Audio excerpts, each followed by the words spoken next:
va ser molt ràpid, perquè de seguida, a principis de 2011, primavera, van treure la Jennifer el videoclip i es va fer viral. O sigui, en qüestió de mesos, va ser un grup que començàvem a tocar, vam fer un concert en una fira d'aigua freda, i al cap de 6 mesos estàvem tocant en concerts de milers de persones, i realment va ser així molt de sobte, no? Jo crec que la viralització ara mateix ha perdut força. Ara tot, lo viral mor molt ràpid.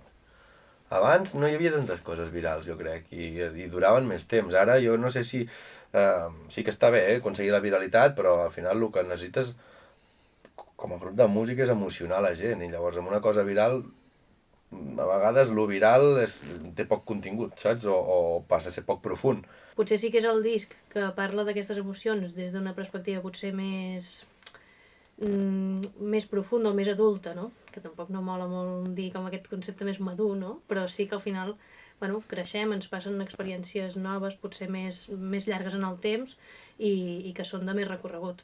Jo crec que hi ha una fragmentació molt més gran ara. Abans doncs, tots els grups tendien a anar a una mateixa línia perquè és el que funcionava, i ara doncs, hi ha moltes més opcions, no? Pots trobar rap, pots seguir trobant el mateix de sempre, rock, el que vulguis. Al final la música és una eina com molt gran perquè es normalitzin moltes coses i que s'expandeixi molt la cultura.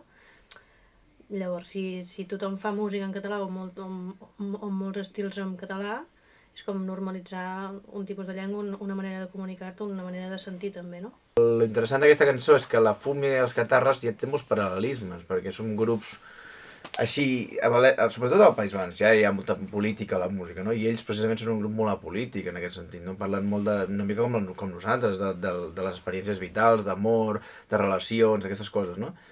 I la gràcia de la lletra és doncs, que hem agafat un trosset d'aquí, un trosset d'allà, un trosset de les nostres cançons i de les seves, i hem construït una cosa nova, i és molt divertit, no? Al final és quasi gairebé com un joc, no? Perquè una cançó d'amor de cançons d'amor. Sí, una cançó d'amor de cançons d'amor, és com meta cançó d'amor.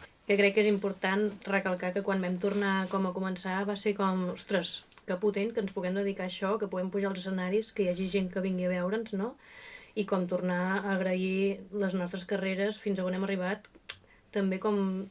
No sé, que ja sé que és com molt evident, no? Però, ostres, que tenim molta sort de dedicar-nos a això. Qui hagi vingut als concerts veurà que és una cosa totalment diferent. De fet, ara estàvem fent reunions aquí per canviar l'escenografia, li donarem una volta a les cançons, la manera de tocar-les, la manera de comunicar-les, i el repertori també incorporar cançons noves, algunes sortiran del repertori, i estem en aquest procés ara. O sigui, serà un estiu...